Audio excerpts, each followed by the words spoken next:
But again, I did not hear a repudiation of Congressman Lewis. Well, I mean, if we want to talk about Congressman Lewis, who is an American hero, he, unprompted by my campaign, without my campaign's awareness, made a statement that he was troubled with what he was hearing at some of the rallies that your running mate was holding, in which all the public reports indicated were shouting, when my name came up, things like terrorist and kill him, and that your running mate didn't mention, didn't stop, didn't say, hold on a second, that's kind of out of line. And I think Congressman Lewis's point was that we have to be careful about how we deal with our supporters. Now, you've got to read what he said. You've got to read what he said. Let me complete Go ahead. My response.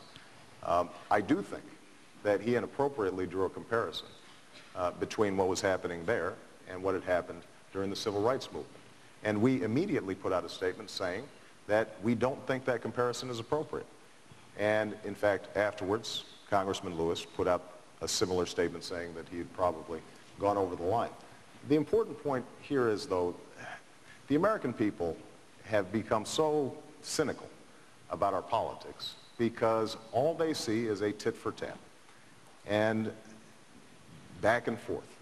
And what they want is the ability to just focus on some really big challenges that we face right now. And that's what I have been trying to focus on this entire campaign. We can have serious differences about our health care policy, for example, John, because we do have a difference on health care policy. We do, and I hope we talk about it. Talking about it this evening. All right. Sure. But when people suggest that I pal around with terrorists, then we're not talking about issues. What we're talking about does he let me just say, terrorists? let me just say categorically, I'm proud of the people that come to our rallies. Whenever you get a large rally of 10, 15, 20,000 people, you're going to have some fringe peoples. You know that, and we've always said that that's not appropriate. But to somehow say that group of young women who said military wives from McCain are somehow saying anything derogatory about you, or anything, and those veterans that wear those hats that say World War II, Vietnam, Korea, Iraq, that I'm not going to stand for people saying that the people that come to my rallies are anything but the most dedicated, patriotic men and women that are in this nation, and they're great citizens. And I'm not going to stand for somebody saying that because someone yelled something at a rally. There's a lot of things that have been yelled at your rallies, Senator Obama, that I'm not happy about either. In fact, some T-shirts that are very unacceptable. So the point is that I have repudiated every time someone's been out of line, whether they've been part of my campaign or not. And I will continue to do that. But the fact is that we need to absolutely not stand for the kind of things that have been going on. I haven't. Well, look, Bob, as I said... I mean, do you take issue with that? You know, here's what I would say. I mean, we can have a debate back and forth about the merits of each other's campaigns. I suspect we won't agree here tonight. What I think is most important is that we recognize that to solve the key problems that we're facing, if we're going to solve two wars, the worst financial crisis since the Great Depression, if we're going to focus on lifting wages that have declined over the last 8 years and create jobs here in America, then Democrats, independents, and Republicans, we're going to have to be able to work together. And what is important is making sure that we disagree without being disagreeable. And it means that we can have tough, vigorous debates around issues. What we can't do, I think, is try to characterize each other as bad people.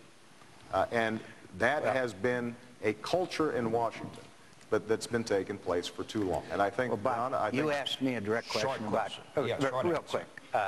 Mr. Ayers, I don't care about an old washed-up terrorist, but as Senator Clinton said in her debates with you, we need to know the full extent of that relationship.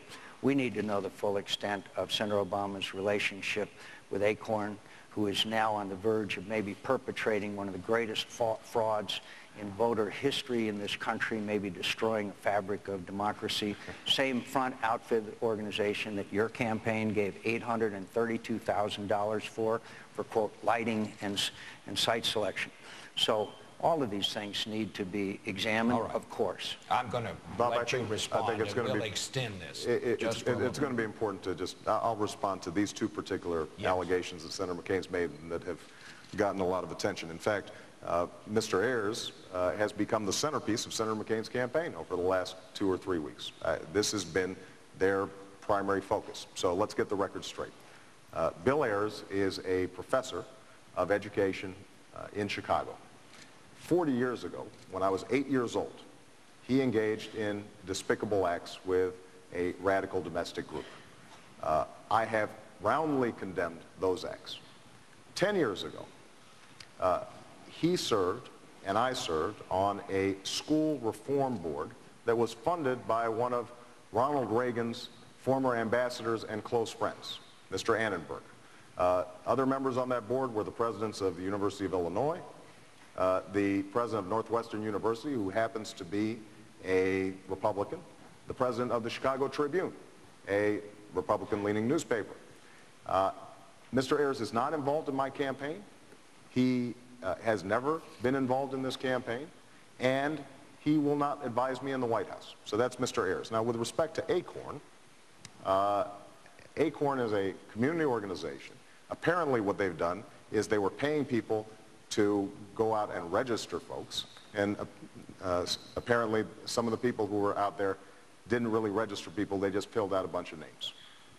Had nothing to do with us. We were not involved. The only involvement I've had with ACORN was I represented them alongside the U.S. Justice Department in making Illinois implement a motor voter law that helped people get registered at DMVs.